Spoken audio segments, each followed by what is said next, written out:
Check হাতে হাসি মুখে নাইম শেখ শরীফুল ইসলামরা মিরপুরের বিসিবি কার্যালয়ে আজ এমনই এক দৃশ্যের দেখা মিলল। বিপিএল মানেই যেন মাঠের লড়াইয়ের চেয়েও বেশি পেমেন্ট নিয়ে অনিশ্চয়তার গল্প। তবে এবারের চিত্রটা একেবারেই ভিন্ন। টুর্নামেন্টের শুরু ঠিক আগ মুহূর্তে মালিকপক্ষ হাত গুটিয়ে নিলেও চট্টগ্রাম রয়্যালসের হাল ধরেছিল বিসিবি। টুর্নামেন্ট চলাকালে দেয়া হয়েছিল অর্ধেক পারিশ্রমিক। আর আজ মিরপুরের হোম অফ ক্রিকেটে বাকি 50% চেকও বুঝিয়ে দেয়া হলো ক্রিকেটারদের হাতে। অনিশ্চয়তার মেঘ কেটে যাওয়ায় বিসিবি কার্যালয়ে আজ হাসি মুখে ধরা দিলেন নাইম শেখ শরীফুল ইসলাম আর তরুণ মাহফিজুল ইসলাম রবিনরা।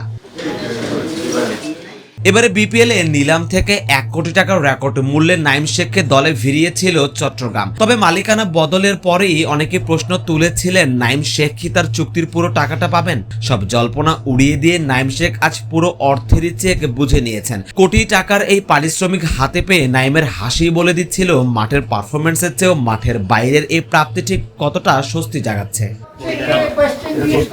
নাইম শেখের খুশির দিনে অন্যরকম এক তৃপ্তি ছিল পেসার শরীফুল ইসলামের চোখে মুখে। বিপিএল এ শরীফুলের পেমেন্ট ভাগ্য বরাবরই মন্দ। গত আসরের পাওনা টাকা এখনো পুরোপুরি বুঝে পাননি জাতীয় দলের এই পেস বোলার। প্রতি বছরই বিপিএল এ কোনো না কোনো ফ্রাঞ্চাইজি পেমেন্ট নিয়ে গড়িমসি করে। তবে বিসিবির অধীনে থাকা চট্টগ্রাম রয়্যালস থেকে সময় মতো সব টাকা পেয়ে শরীফুল যেন কিছুটা স্বস্তিই পেলেন। তুমি অনেস্টলি এবার সবচেয়ে ভালো গেছে। সো এর আগে সুমন স্যারের সাথে খুলনা টাইটান্সে একবার ছিলাম, এই দুইবারই খুব ভালো ছিল।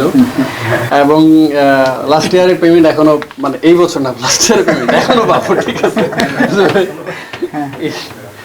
তো সব মিলে এবারে আলহামদুলিল্লাহ খুব ভালো।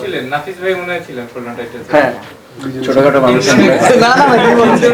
বিপিএল দলগুলোর নানাদিক সমস্যা থাকলেও এক্ষেত্রে ব্যতিক্রমের উদাহরণও আছে। বিপিএল এ ফ্রাঞ্চাইজিগুলোর এই অপেশাদার আচরণের ভিড়ে রাজশাহী আর রংপুরের মতো দলগুলো বরাবরের মতোই ব্যতিক্রম। বিপিএল এর একেবারে শুরু থেকেই রংপুরের ফ্রাঞ্চাইজিটি আছে বিতর্কের ঊর্ধ্বে। 2026 বিপিএল এ পেশাদারিত্ব দিয়ে সুনাম কুড়িয়েছে নবাগত দল ও বর্তমান চ্যাম্পিয়ন রাজশাহী ওয়ারিয়র্স। শরীফুলদের আশা রাজশাহী রংপুরের মতো দল বেশি বেশি আসবে বিপিএল এ। ওটা তো আমি বলতে পারবো না যে অপশন অনুযায়ী বোঝা যাবে কটা টিম থাকা উচিত। আমরা তো চাই টিম বাড়ুক, অবশ্যই টিম বাড়ুক, কিন্তু টিমগুলো যাতে প্রপার, যাতে রাজশাহী যেমন যেভাবে টিম করছে এরকম টিমগুলো হয়, তাহলে সব প্লেয়াররা আরো আগ্রহ থাকবো খেলার জন্য এবং সবাই খুবই থাকবে, আগ্রহী থাকবে। বিপিএল এ দীর্ঘদিনের পেমেন্টের সংস্কৃতির যে কলঙ্ক তা হয়তো একদিনে মুছে যাবে না। তবে নাইম শরীফুলদের আজকের এই হাসি মুখ জানান দিচ্ছে, সঠিক পরিকল্পনা আর সদিচ্ছা থাকলে দেশের ক্রিকেট থেকে এই সংকট দূর করা সম্ভব। সারোয়ার সেতু, ক্রিকেট 97।